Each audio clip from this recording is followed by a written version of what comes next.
I'd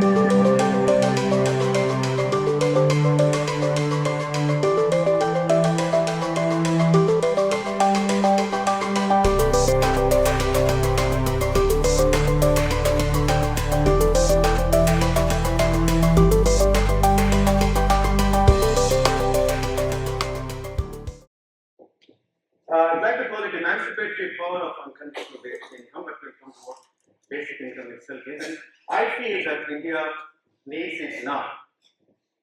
What is a basic income? Basic income is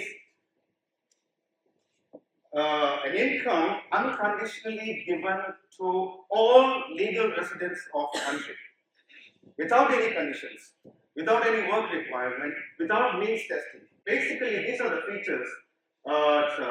It's a monthly transfer, it's an individual transfer, it's unconditional, it is universal, everybody gets it, and it's a foolproof cash transfer with technology today allows that. Why unconditional? Okay, the pragmatic arguments are that the current welfare system that we have in the country, I'm only talking about India, which is also true of various other countries, the welfare system is very inefficient because in India, our biggest programs that we have are commodity transfers, like our PDS system, ration shop, and wastage can be stopped. Too many conditionalities. When you have conditionalities, you bring in a huge bureaucracy to implement conditionalities, and that obviously leads to corruption. And current technology allows us leak-proof transfer. That is good thing about the current technology. And you know JAM. JAM is the Jan-Dhan, Aadhaar, and mobile convergence will allow this kind of a transfer. And what are the philosophical and moral arguments? That all human beings have a right to live a dignified life. Can we say that today we do that? I wonder. And nobody should start from zero. That is the basic principle that when you fall, you should not fall at the rock bottom. And the world today has enough wealth to feed all. And Hugh's presentation made it even very inspiring that how the open source is creating a new world of sharing. And the benefits of technological progress should reach all. And whereas when you have conditionalities, they disempower people and the recipients and treat them like beggars. Which is what, if you come to the rural areas, you see that people who are given the dole or people who are given the in-kind transfer, how they are treated. Okay, where is this idea coming from? Which means that it is an idea emanating from Europe or... Now let's see where it's coming from. Is it coming from the right, left, or center? It's coming from the first world or from the third world? Is it coming from the third sector or corporate sector or from the governments? Let me quickly run through the images. Desmond Tutu strongly said that it is required to address poverty. Elon Musk, you know Elon Musk, of Tesla Motors, he says that that is where the future is, that government should start thinking of giving a universal basic income because the industry will no longer be able to provide jobs to the entire population. Philip Madhya is one of the early pioneers of this idea. He wrote a book called Capitalist Road to Communism. Brian Eno, composer, you know the Microsoft the startup music, he is the composer of that, a very famous composer. He says it's needed to encourage the creative genius of the community. And here is your own member of parliament. He says that we need to stop subsidies and think of moving in. He's one of the very, very first politicians who came out with this idea. And here is a professor from Tsinghua University in China, strongly supports basic income. And here is a very far left party in Germany, which is strongly has put basic income on top of its manifesto. They have about 10% of. And here, Mr. Gamanian is our chief economic advisor. He came here in TEDxIMB was the first time he announced that he is interested, and I think it's going to show up in the economic survey that he produces as the chief economic advisor. Sarath Davala, who is the chair of Self-Help Arguments Association, and Stephen Hawking. Here is the role of technology in our society. Everyone can enjoy a life of luxurious leisure if the machine-produced wealth is shared, and most people can end up miserably poor if the machine owners successfully lobby against wealth redistribution. So far, the trend seems to be toward the second option, with technology driving ever-increasing inequality. And Bishop Zafania, Sam Altman, you will connect with Sam Altman. In fact, Sam is one of these entrepreneurs who's put in a huge amount of money into a big experiment in the United States. Now, when people from such diverse backgrounds are talking about it and this idea is resonating, it must surely be a reflection of our times, and it resonates something about our material conditions, and I believe that it does. It does say something about what is going on, the revolution, the technological revolution that is going on, and what kind of a future mankind can hope for. On the one hand, the rise of technology, on the other hand, rise of inequalities. Now, we need to regroup and reconfigure what we should be doing.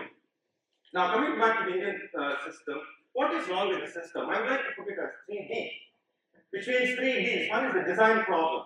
There's a serious design problem because it's an inefficient mode of transfers. So, and then it leads conditionalities which lead to corruption, and a large number of demand-driven schemes where people are supposed to be very enlightened citizens to go and demand their rights. So there's a whole design problem with that, with the money we spend on welfare already. And the definition problem. Still, we have not been able to define who the poor really are. I think there's a serious problem about targeting. There is a very, very serious problem. In fact, the latest news that Niti Aayog, it has appointed a task force for eliminating poverty, and after 1 year, the task force comes back and says, please appoint another committee to actually go into. I mean, this is endless. So we have not been able to identify who the poor are. So people with 3 underpants, are they poor? Or people with 2 dresses, more than 2 dresses, are they considered rich? What is the demarcation? How do you define who the poor are? Now, the definition that we have quickly I will run through is, this is Rangarajan Committee in 2014, where 32 people earning 32 per day in a village are above poverty line. People who are earning below that are really the poor.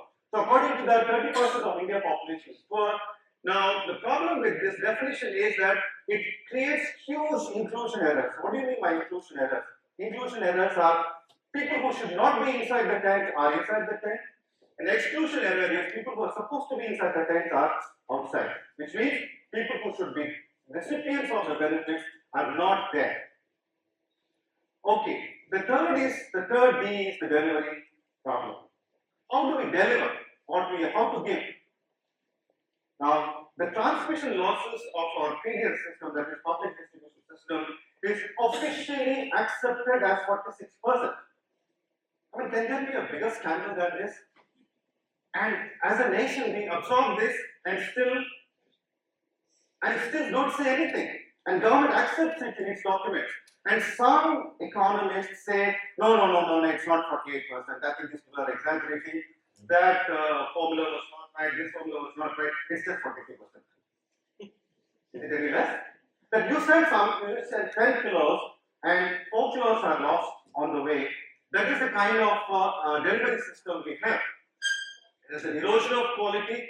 Now, this is the most scandalous part is this one, that we spent 3 rupees 25 paise to deliver, and this statement was made by Montek Singh Ahluwalia, who was Vice Chair of Planning Commission.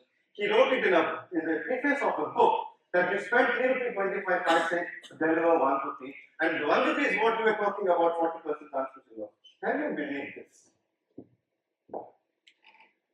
Okay, where does the bulk of Indian welfare money go? See, our biggest flagship program is public distribution system, where we give grain to people, to feed people. And we spend something like 2.25 lakh crores. Do you remember 14 lakh crores? Yeah, 2.25 lakh crores. Every year we spend that kind of money to do this big thing called, this is both central and state public distribution system. Now we call it Food Security Act. Now, the second big program is the Rural Employment Guarantee Scheme, which is like, it's a self-selection, so you don't target people. And midday meals for children and pension scholarships, blah, blah, blah, blah. So the money that we have, which actually substantially increased in the last 15 years, the money we have for welfare, we have actually practically half of it thrown it away. We are not able to use a nation that makes best cars, or the nation that makes so many good things, great things, is not able to manage this, handle this. Can you? I mean, I just can't believe. All of them are conditional, and conditions don't work. Now, what are the arguments against basic income?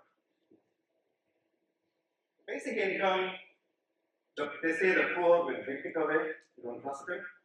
It's a moral argument. It will be a disincentive to work, people stop working, labor market argument that there will be fewer people will be available because they want to sit back and not work. And free money will not be valued. Why give free money? Let them earn it. This is again a moral argument. Okay, it's unaffordable. So it is, finally says it is not affordable. I think there are a lot of economists who are working on what to say why it is affordable if you save money from all the wastage. Now, what is the evidence that we have to say that this works?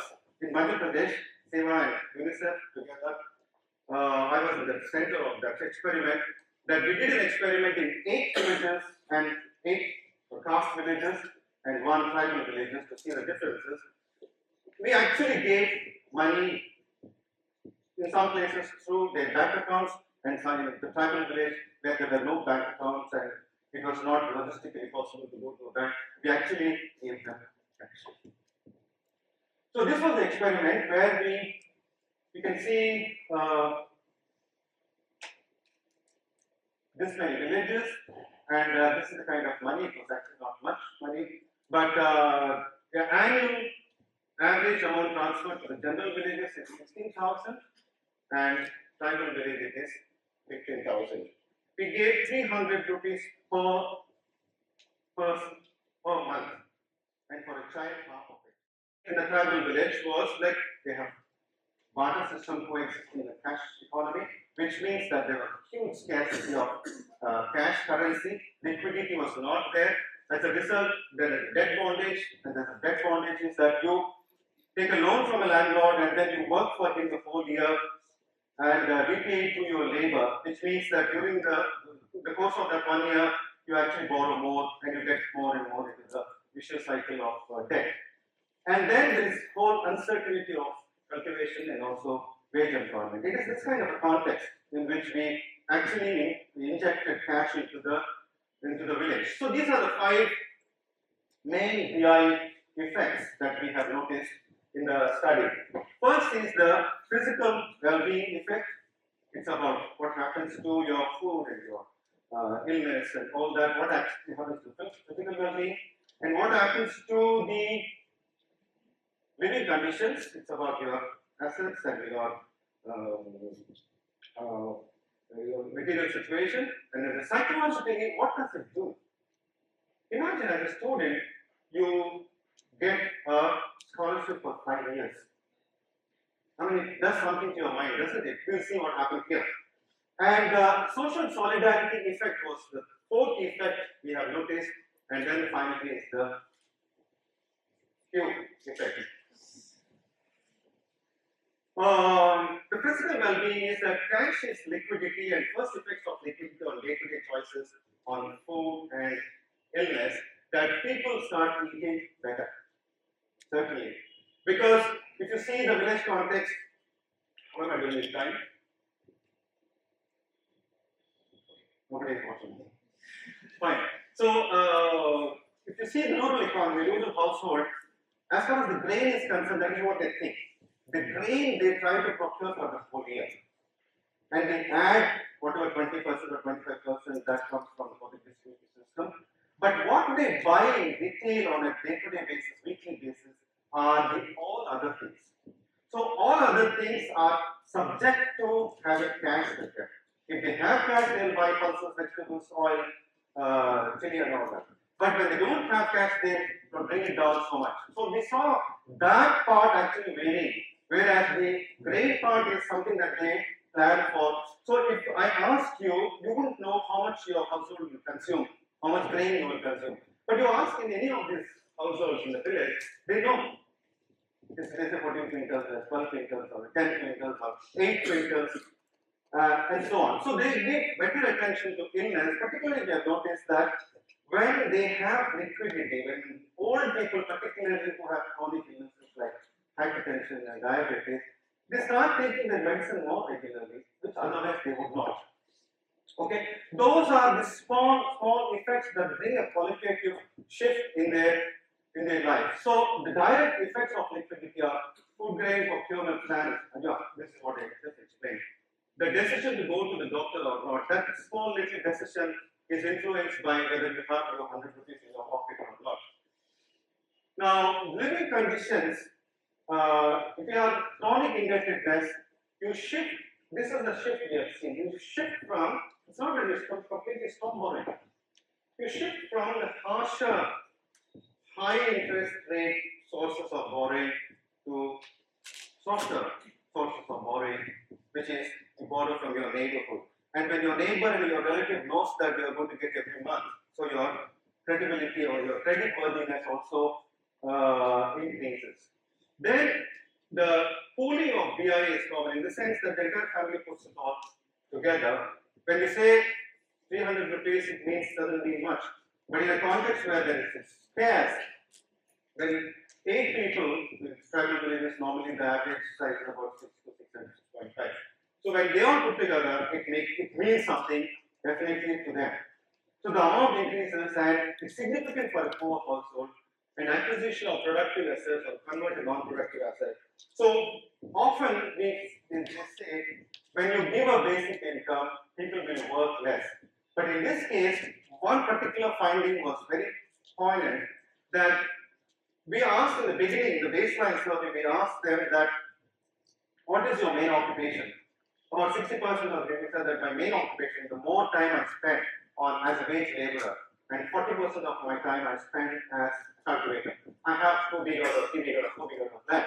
So I cultivate, I don't cultivate, it depends on depending on the money I have.